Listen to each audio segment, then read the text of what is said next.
యేసుక్రీస్తు ప్రభు నామమునకు మహిమ కలుగును గాక. కూడి వచ్చిన అందరికీ యేసు ప్రభు నామమున శుభవందనాలు తెలియజేస్తున్నాం.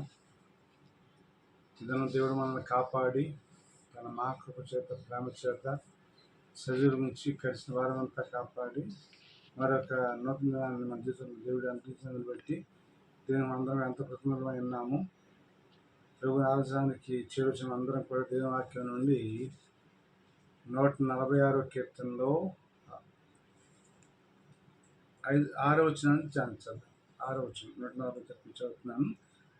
ఆయన ఆకాశమును భూమిని సముద్రమును దానిలోని సర్వమును సృజించినవాడు, ఆయన నడును మాట తప్పనివాడు. మరొక వచనాన్ని మనం మలాకి 3వ అధ్యాయం 6వ వచనం చదువుదాము.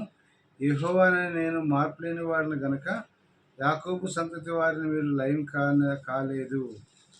మరొక మాట చూద్దాము. హెబ్రీ 13:8 యేసుక్రీస్తు నిన్న నేడు ఒకే రీతిగా ఉన్నాడు. అవును, యుగములు ఆయన ఒకటే రీతిగా ఉండును. దేవుడు తన మాటలు దీవించును గాక.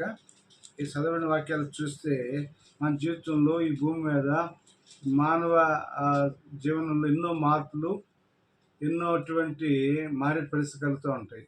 అనేక సంగతులు మనం అనుకున్నట్టుగా జరగకుండా పరిస్థితులు ఉంటాయి. అయితే దేవుడు మాత్రం మార్పు లేని వాడు, మాట తప్పని వాడు, మాట ఇచ్చి నెరవేర్చేవాడు, ఒకేరుచుకున్నటువంటి వాడిని దేవునికి తెలియజేస్తుంది. కనుక మార్పు లేని దేవుని భక్తి కలిగి దేవుని ఆరాధించేటువంటి స్థితిని దేవుడు కలిగించాడు. యేసు ప్రభు వారు చేసిన కలువరి శిలువ బలియాగం ద్వారా దేవుడు మనల్ని ప్రేమించి విమోచించి ఆయన సొత్తుగా చేసుకుని ఎంతో ప్రేమించాడు. అందుచేత ఆయన చూపిన ప్రేమను ఎల్లప్పుడూ జ్ఞాపకం చేసుకుని మాట తప్పని దేవుడు, మాట నెరవేర్చేవాడు, మార్పు లేనటువంటి దేవుడు, నిరంతరం ఒకేరీతిగా ఉన్నటువంటి దేవుడు.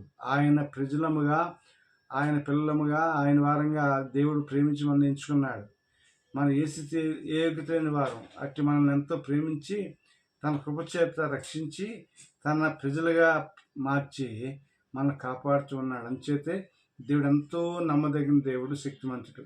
కనుక ఎన్నో రాజ్యాలు, రాజులు, అధికారులు మారినప్పుడు కూడా మార్పు లేని దేవుని భయభక్తులు దేవుని సృజిస్తూ గణపరుస్తూ ఈ భూమి మీద ఆయన మార్గాలు అవలంబిస్తూ ఆయన వాక్యం తెలియజేసిన సంగతులను బట్టి మన అందరి జీవితాల్లో మనం కట్టుకొనొచ్చు.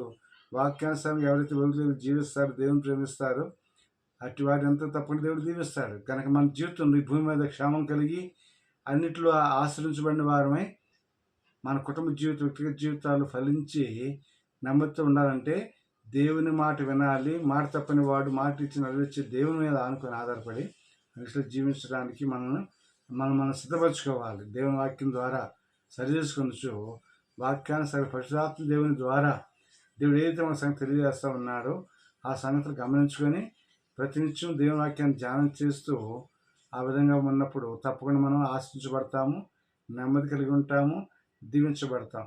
కనుక మరి ఈ లోకంలో రాజ్యం ఎన్ని మారిన, ప్రభుత్వం ఎన్ని మారినా సరే మార్పు లేని దేవుడు, మాట తప్పని దేవుడు, మాట ఇచ్చి నిరంతరం ఒకేరీతిగా ఉన్న మార్పు లేని దేవాదేవుని పైన అనుకోవడం ద్వారా ఆయన రాజ్య వారసంగా, ఆయన రాజ్యం సంరక్షణగా, ఆయన ప్రత్యేకంగా జీవించేవాడు ఉంటాం. అట్టి కృపతో దేవుడిని బలపరిచి ఆయన నామంలో మనల్ని భద్రపరచును గాక.